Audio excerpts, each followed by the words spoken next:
7 kesalahan dalam beternak bebek yang wajib dipahami. Simak video berikutnya.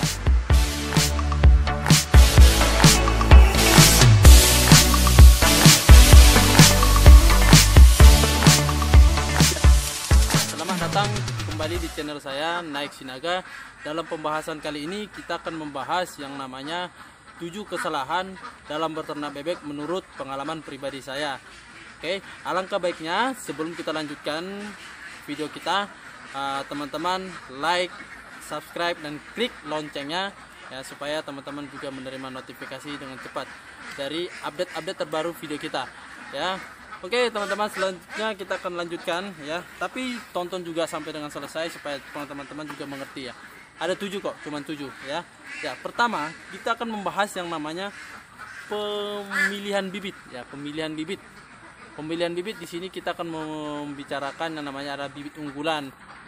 Kenapa teman-teman banyak bebeknya yang beli bebek DOD paling utama ya, bebek DOD bibitnya banyak yang asal-asalan ya, yang dalam artian bebeknya lemah, dia baru menetas dia lemas gitu. Jadi itu bukan unggulan. Jadi kita itu harus membeli bibit unggulan supaya apa? Dia tahan dalam cuaca ekstrim pun dia tahan, dan juga di saat perubahan makanannya pun dia sanggup, seperti itu ya. Paling utama adalah cuaca, karena bebek DOD ataupun bebek baru lahir sehari baru menetas itu sangat disayangkan. Dengan cuaca dia akan lebih lemah dia, apalagi kalau bebeknya bukan unggulan, dia akan mati nanti banyakan ya. Kalau dia bebeknya yang dede ataupun dere ataupun yang besar yang siap bertelur, kadang-kadang gini, kalau bibitnya itu adalah banyak orang kadang-kadang kena tipu. Kenapa? Bebek yang baru diremajakan itu dia akan kembali muda atau muda kembali ya kan.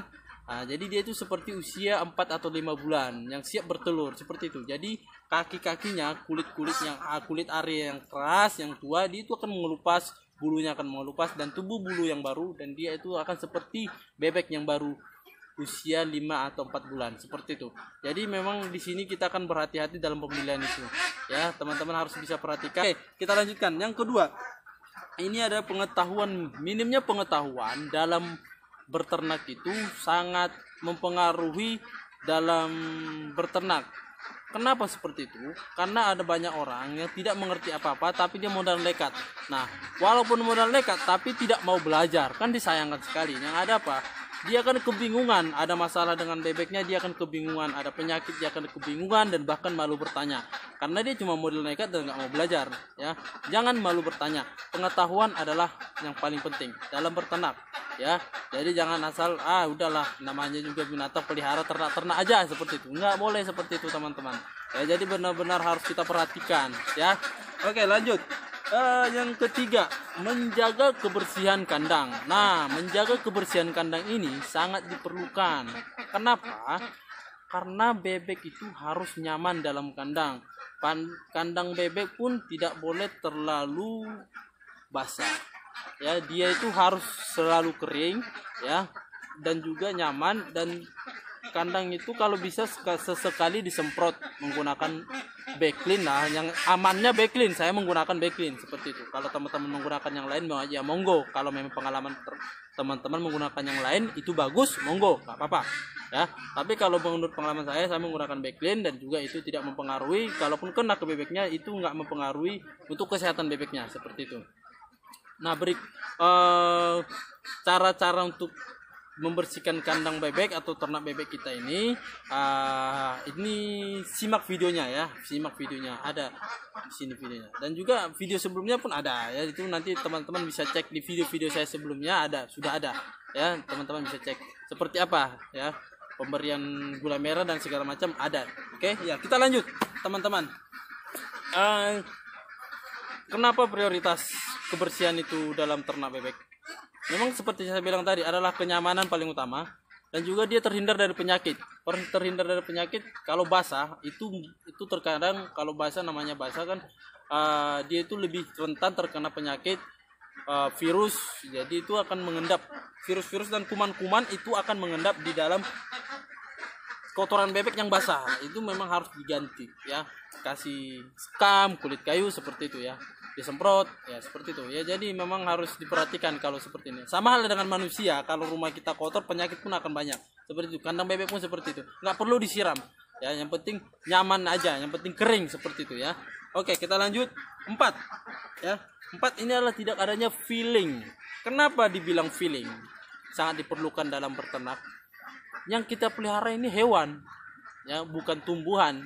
Tumbuhan aja kita harus tahu ya, kita yang pelajari. Karena apa?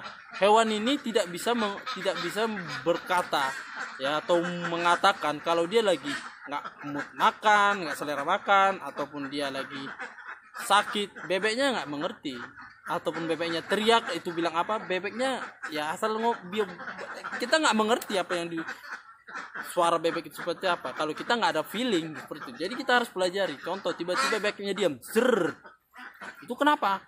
Kita harus cari tahu ada apa di kandangnya, ada apa dengan bebeknya seperti itu. Ataupun bebeknya tiba-tiba ribut, berisik malam hari, pagi, apa kekurangannya? Apakah dia kurang makan? Apakah ada kurang minum? Apakah mungkin bisa jadi ada tikus besar dalam kandangnya masuk, ataupun berang-berang seperti itu harus kita pahami.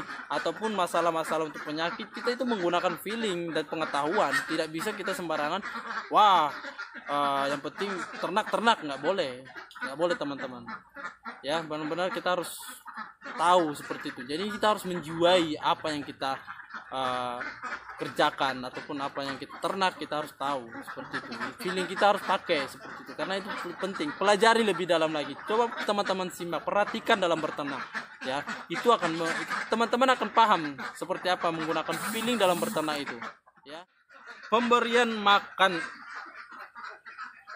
makan yang tidak teratur ya. Yang ke lanjut, pemberian makan yang tidak teratur. Yang keberapa tadi? 5 atau 4 ini? Yang kelima, menurut buku saya sih 5 ya. Pemberian makan yang tidak teratur. Nah ini dia, jam makan itu bahaya. Teman-teman mau 3 kali, mau sekali, mau 4 kali nggak masalah, tapi jamnya harus sama gitu. Apalagi udah bertelur teman-teman, hati-hati, drop telurnya.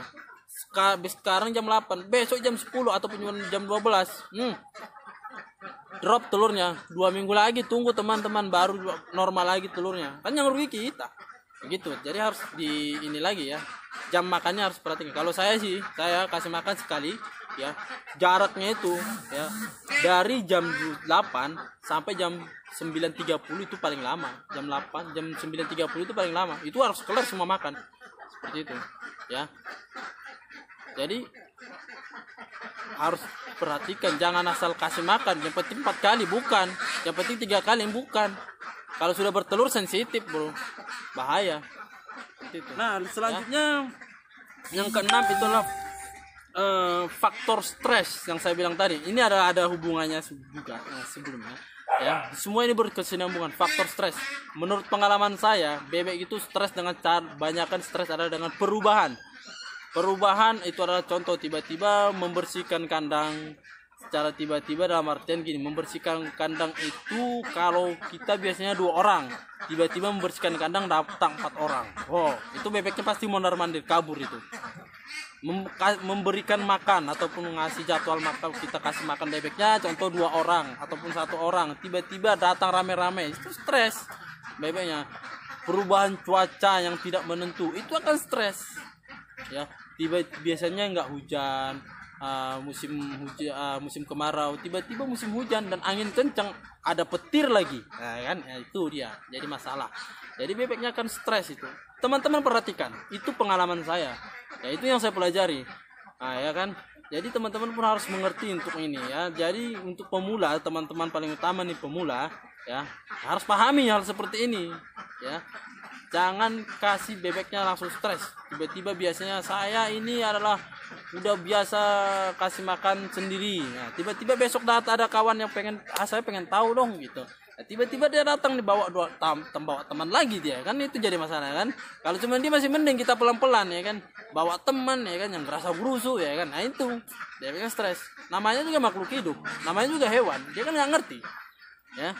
Yang ngerti itu kan kita, jadi harus belajar di situ teman-teman ya.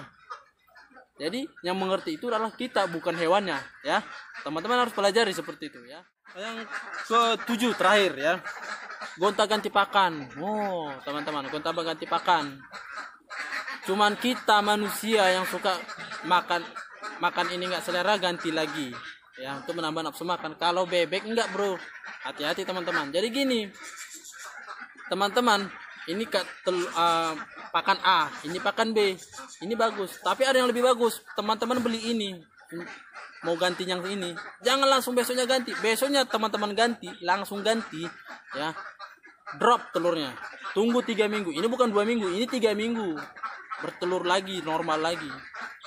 Hati-hati, fatal teman-teman. Jadi apa, pakan A, pakan B ya kan, ini ganti, ini dikurangin, ini ditambah, tambah ini 5%, berarti ini kurangi 5%. Selanjutnya pun sama, tambah dia 15%. Hari pertama 5% yang saya lakukan, hari kedua 30%, bisa nggak masalah. Hari ketiga 50%, hari keempat 75%, hari kelima itu bisa kulakukan 100%. Nggak gampang, karena kita menjaga konsistensi yang namanya konsistensi telurnya, produksi telur ya kan. Percuma kita ganti pakan langsung ataupun makanannya langsung, produksinya turun ya kan. Percuma mahal-mahal beli pakan bagus ya kan, kualitas bagus, telurnya drop, sama aja bohong ya kan. Seperti itu teman-teman, harus diperhatikan. Itu pengalaman saya, karena pernah saya dulu seperti itu ya. Langsung 50% bro, pening nggak nunggu 3 minggu, sama aja gua nombokin ya kan, seperti itu. Jadi hati-hati ya, itu harus disimak ya. Sekian video kita ya, jangan lupa di like lagi, saya ulangi lagi, jangan lupa di like, di subscribe ya, di share supaya teman-teman kita yang lain kebagian pengalaman yang menerima video ini, bisa belajar juga, dan saya juga makin semangat bro ya. Karena saya juga bukan berfokus di YouTube sih teman ya, paling tidak kan ada motivasi kan gitu, ada semangat ya. Jangan berhenti belajar. Thank you.